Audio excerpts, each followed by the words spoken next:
But let's move on to the next edition of Solutions Watch, which came out on June 17th of this past year.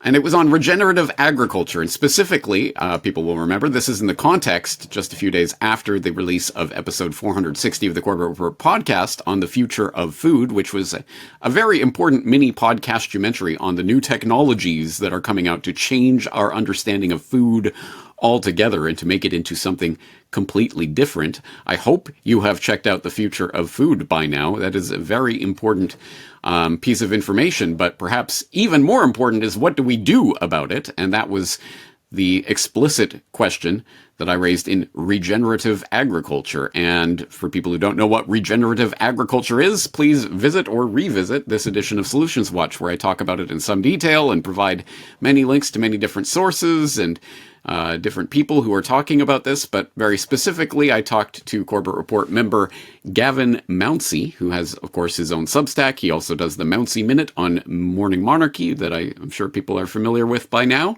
And we had a good conversation about regenerative agricultural practices and about Gavin's book, etc. So I hope people have seen that edition of Solutions Watch, and Gavin was kind enough to film an update about what's going on in his neck of the woods and in his garden these days. So let's go to Gavin.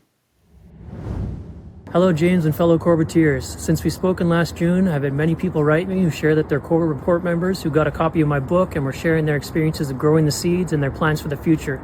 Thanks, Brian from No Mask Channel in Japan. Thank you, Abby from England. Thank you, General Bottle Washer. And thank you, Steve Connolly, for the message you sent me. It means the world.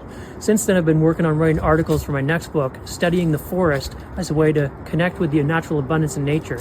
So let me take you on a little field trip to the forest where I've been doing some field research. Here we are in one of the very last intact, old-growth Carolinian forests in southern Ontario. Now, why that's significant is as someone who's studying regenerative agroforestry, or food forest design, I can come here and see nature's original design structure for how these trees grow together with each other. And when I find trees like this tulip tree here, which provides medicine for people, as well as nectar for bees, and I find the shagbark hickory, and I find the black walnut, and I find the beech, and many others, I can see how they integrate themselves with different trees, emulate that into my food forest designs, and then build on that, adding other stacked functions like growing mushrooms underneath. This here is a shagbark hickory tree. These are a very long-lived tree. They can live over 300 years, producing nutrient-dense and delicious nuts that resemble pecans for over 200 years of their lifespan. These trees don't require pesticides, herbicides, tilling the ground, irrigation. They produce a copious amounts of food with very little effort.